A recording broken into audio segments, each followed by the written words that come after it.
Hey, what's going on, guys? This is Edward Redux. This man needs a shower, and today is going to be a little bit of a follow-up on my GX10 camera review. This is actually a 4K 60 camcorder, which I reviewed in a previous video if you want to go watch that. The thumbnail is just 4K 60 camcorder because it seems like such a rare feature that seems like it should be way more widespread. You know, with phones being able to do that in a better format. It's ridiculous that camcorders don't do it. And this is 7 years old, so they definitely can. Just manufacturers don't seem to think it's important. What, you don't want things to be smooth and high resolution? What the hell? But anyway. I have some extra things to say about this, some extra theories, some less concrete stuff, although I do want to show the power supply, which that goes to this camcorder, which is this. It's pretty chunky, compared to my hand. Okay, I have pretty small hands, but really, it's huge.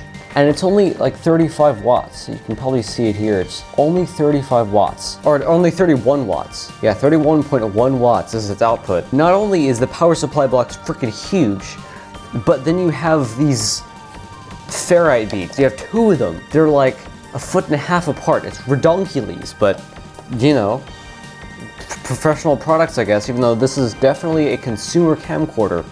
It just seems bizarre, this accessory is so huge. Especially since I've seen, you can get a 30-watt USB-C adapter straight from Apple, of all people, that is, it's like a sixth of this volume.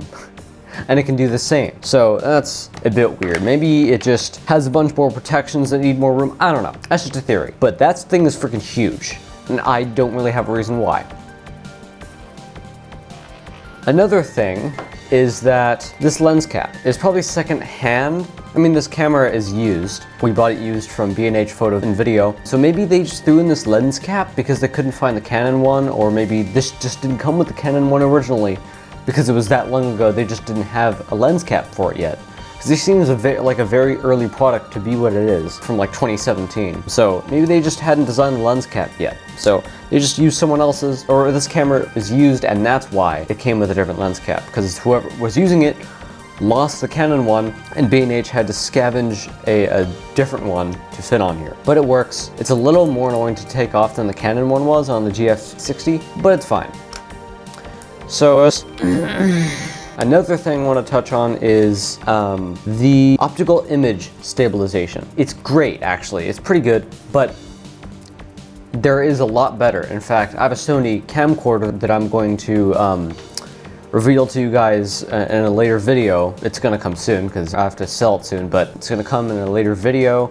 It has excellent optical image stabilization. This is about a third of that. It's okay. If you're walking around with it, you can definitely tell it's doing stuff, and well, it's definitely stabilizing the image, but it's not doing as well of a job as I originally hoped it would, because if you try to film in a car, in a moving car, you can't really do that. It'll just jump from here to here to here to here. You can't do that. Without a gimbal or something, and this camera being as heavy as it is, I don't know if that's a good idea. I've never used a gimbal. Maybe I should get one, who knows. But yeah, so without a proper stand and extra equipment to go around this, the optical image stabilization does not do a good enough job to capture video in a moving car.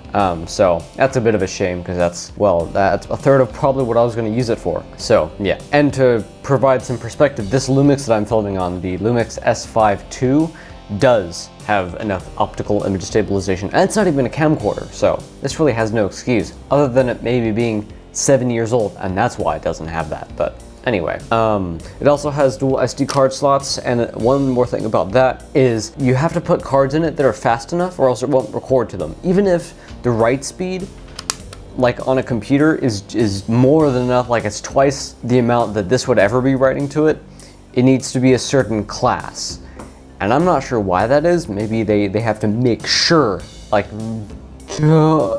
completely sure it'll sustain that rate and never dip below it, because if it dips below it, it fills its internal buffer and it'll quit recording, which has happened to me multiple times on multiple different cards, even cards that are fine with this camcorder class-wise, that it should be fine, but it isn't. It'll just stop recording sometimes because of the SD card I'm using. And we had to buy new SD cards because of this. And it's not just a problem with this camcorder, it happens on this Lumix, and it happens on the R50 and the R10, and it happened on the R8 as well. So it's definitely not just this camcorder problem, it's an all camera problem with class speeds. I think I just wore those cards out too much. I doubt I'm getting to the TBW, you know, the terabytes written rating on them yet, but maybe I am. Maybe I've just really shot that much useless footage. Anyway, there's a certain resolution to this display, and that'd be really useful if I could find that information out, but that doesn't seem to exist.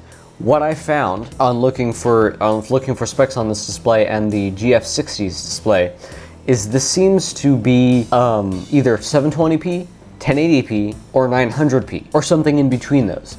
It's weird. It's like it doesn't have a standard resolution. It just has a dot count, which is not useful to me. It might be useful to people who can do the math, but I'm not a mathematician. I could probably figure out how to do it. I just don't want to. I'm a lazy ass. Anyway. So that's the screen. The viewfinder also has a dot count, and I think it runs at a higher frame rate, or it can run at a higher frame rate. And that's something that seems to be consistent on most cameras that can shoot at higher frame rates, like 120 FPS and up, is that the viewfinder and not the display can run at a higher frame rate. On the R10s and R8s by Canon, the viewfinder does actually run at a higher frame rate, but so does the display, but not on this one. I'm not sure if this can run at a higher frame rate, but on a lot of them it can. I know for a fact on this Lumix the display can't, but the viewfinder can run at 120 FPS. So yeah, some viewfinders are gamer viewfinders.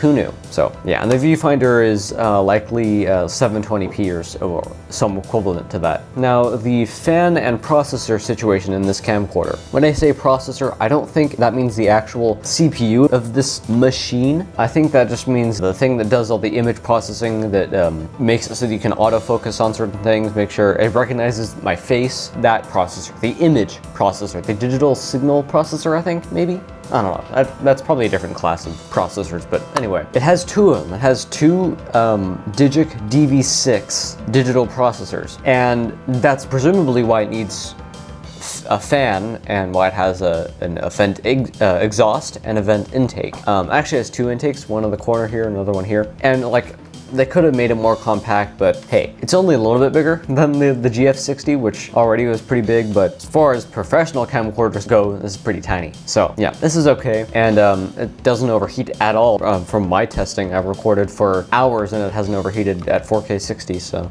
yeah. And I've only shot at 4K 60 on this. That's the only resolution and frame rate that's really useful to me nowadays. So being 4K 60 and being 7 years old, and having 4K 60 even nowadays, not being much of a feature, one might speculate that both DV6 processors are actually being used in tandem, like a RAID or an SLI configuration for Digic processors. Might seem weird, but maybe it's doing 30 FPS on one and 30 FPS on other to make 4K 60. That's probably not how it works, because that would just be completely over the top, and why don't they just you know, make a better processor or put a better processor in it? But maybe that's how it works, and maybe that's why it needs a fan at all. I don't know of any other mode that you can utilize both processors. I haven't been able to figure out what mode on this camcorder would utilize both, for sure. Other than maybe recording footage to both SD cards at once, like the same footage, like if you're recording, it'll dump the same file or maybe the original file and then a lower resolution copy of it onto the other card, which I've seen, and that makes it easier for some people for editing and stuff, because lower resolution, lower bitrate equals lower computer requirements for editing and playing and stuff. So maybe that's what that's for, but I doubt it, since another camcorder I have can do the same thing and only has one processor, if I recall correctly. So I'm sure that's not how that is, and I'm sure there's some other purpose to it somewhere. I just don't know what it is and can't really figure it out. I have no solids on the subject. But that's my theory, that one is doing 30 FPS 4K and the other is doing 30 FPS 4K at the same time on the same video, and then they're combining it together and putting that on the SD card. But I doubt it. That's really the only thing I can think of. Let's see. Of course, this is not a USB powered camcorder, which is disappointing, but that's really only a modern thing you can expect. This probably isn't that power consuming, but it's probably at least, as we determined before, like 31 watts to charge and run the camera at the same time. So USB probably just wasn't up to the task 7 years ago, but by now it is. In fact, this Lumix has a 3 amp USB adapter that comes with it. That's what you're supposed to charge and use the camera with if you're at a stationary location or something, but no such thing on this one. This thing does not have USB-C at all, for sure. It might even have mini USB, not even micro USB. That's how ancient this is. Yeah, it has mini USB. Take a look at that. Anyway, one more thing. The HDMI output on the side here seems to be able to do 4K 60, but it might just do 4K 30. I don't know what standard of HDMI it is, 2.0, 2.1, probably definitely not 2.1. That didn't come out for a while after this, as far as I'm aware. It's definitely not gonna do anything above 2.1, so. It could even be 1080p 60. I might not even know the difference on a huge TV. That's a lie, I probably would notice, but anyway. This has been my update on the Canon VIXIA GX10. Thanks for watching, and I'll see you all in the next live stream, short, or video. Whatever that may be, thanks for watching, guys. Have a great rest of your evening.